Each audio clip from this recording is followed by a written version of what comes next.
টি-20 সিরিজে স্পিন নির্ভর দল নিয়ে নামছে বাংলাদেশ, ফিরলেন অধিনায়ক লিটন দাস। চট্টগ্রাম ২৬ অক্টোবর ২০২৫ একদিনের সিরিজে ওয়েস্ট ইন্ডিজকে ২-১ ব্যবধানে পরাজিত করার পর আগামীকাল ২৭ অক্টোবর সোমবার থেকে চট্টগ্রামের বীর শ্রেষ্ঠ শহীদ ফ্লাইট লেফটেন্যান্ট মতিউর রহমান স্টেডিয়ামে শুরু হতে চলেছে বাংলাদেশ বনাম ওয়েস্ট ইন্ডিজের মধ্যকার ৩ ম্যাচের টি-20 সিরিজ। ওয়ানডেতে টাইগারদের স্পিন আক্রমণের সামনে ক্যারিবীয়দের দুর্বলতা কাজে লাগাতে এবার টি-20 সিরিজেও স্পিন বিভাগে জোর দিয়েছে বাংলাদেশ দল। স্কোয়াডে পরিবর্তন, ফিরলেন লিটন, বাদ সাইফুদ্দিন।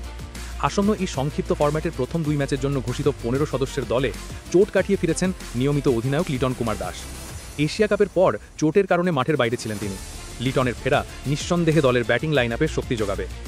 অন্যদিকে সর্বশেষ আফগানিস্তানের বিপক্ষে টি-20 সিরিজে থাকা অলরাউন্ডার মোহাম্মদ সাইফুদ্দিনকে এই সিরিজ থেকে বাদ দেওয়া হয়েছে।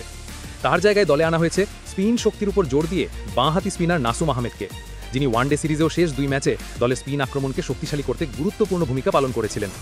এছাড়া দলে রয়েছেন আরও ২ স্পিনার, অফ স্পিনার মাহেদী হাসান এবং লেগ স্পিনার রিশাদ হোসেন, যারা ওয়ানডে সিরিজেও নিজেদের কার্যকারিতা প্রমাণ করেছেন।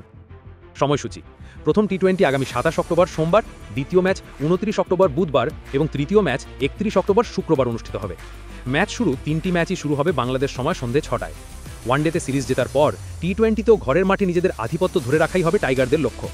লিটনের নেতৃত্ব এবং স্পিনারদের দাপটে বাংলাদেশ এই সিরিজে কেমন ফল করে এখন সেটাই দেখার বিষয়।